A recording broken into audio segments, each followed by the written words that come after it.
Joel Norwood here for the Ohio AgNet. We're at the 2025 National FFA Convention, a time for us to recognize some outstanding FFA members, but also FFA chapters on the national stage. And we have representatives of one outstanding chapter in Ohio here with us today. That's Brandon Fann and Natalie Williams, President, Vice President of the Marysville FFA chapter. Guys, thanks so much for being here with us today. First of all, let's tell us, why are we talking with each other other than you guys just being outstanding FFA members? You're here competing in a pretty special category. Tell us about that. Yeah, we just competed in the strengthening agriculture category for national chapter. We had an event that took us to top 10.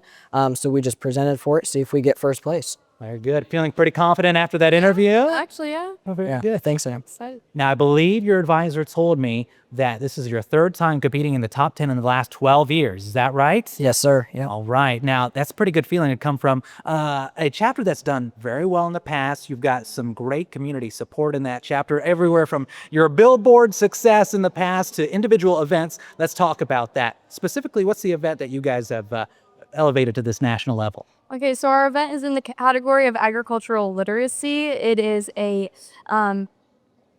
called Ag in the Lunch Bag. It's where we collected grocery bags from Kroger and went to second grade classrooms reading them a book about where their food comes from. And we had them draw what they thought agriculture meant after reading the book on those bags, and we distributed them at Kroger to the community. Very cool. What were some lessons that you guys learned through that? I think we learned a lot of patience with the 7-year-olds. Trying to keep them on task is definitely a task in itself. But to get them, to really pay attention to what we were saying and appreciate what we were saying was a challenge. But I think a lot of them did by the end. They understood, how what we're talking about really does impact them, even in their little second grader lives.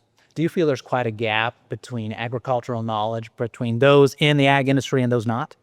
I think there is a gap. Like, some people don't really think about where all their food comes from and all the ingredients that go into everything and how agriculture relates to everything in life. Mm-hmm. Was that one of the main goals kind of going into this, to kind of reduce that gap, or is it more fun? What did you guys want to go into it and achieve from this? Yeah, I think it's a little bit of both. We always aim to have fun, especially with the 7-year-olds. We want to make it entertaining. But like I said, to also bring that appreciation to it and that awareness of, agriculture is the reason why you have your pizza for lunch. It doesn't just come out of a truck. That truck came from somewhere else, and the things from the pizza came on a bunch of different trucks to get somewhere else. It's all encompassing of agriculture. So I think that was really what we wanted to get through to them, is that it's so much more than just, working on a farm. Right. Let's talk a little bit about when you guys come here onto the national stage, you have to do quite, some interviews. It's after an extensive application. What has that been like? So first we did the activity, then we applied for the national chapter application, which went to the state and the national level, and we ended up being top 10 in the nation. So we've been practicing with our little spiel about what our activity is. We created a PowerPoint presentation that we had kind of a speech prepared with it. And we've been practicing all week with different alumni groups, different teacher groups, just to get us ready to speak in front of all these judges. Mm-hmm. No pressure at all. None at all. Yeah, it went fine. But overall, feeling pretty confident after it. Now you guys get to walk across stage and hopefully get kind of pulled out. And a lot of the pressure's off now that it's over with. Now it's just I just want to see how we did. Yeah, very good. I got a question then. Any advice you have for other FFA chapters? Say, hey, we would like to be up for the premier chapter category through the contest there. What advice do you have for them?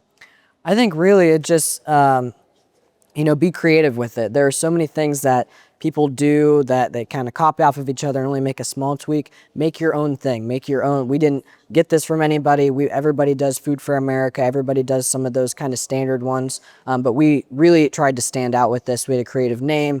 The whole concept was just, completely original. I think that's the most important thing that the judges look for in national chapter is how original is it and how well did you execute it? Absolutely.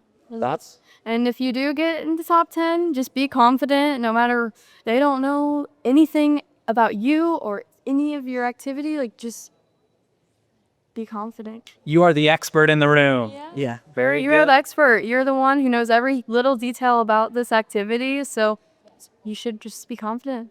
It's my biggest piece of advice.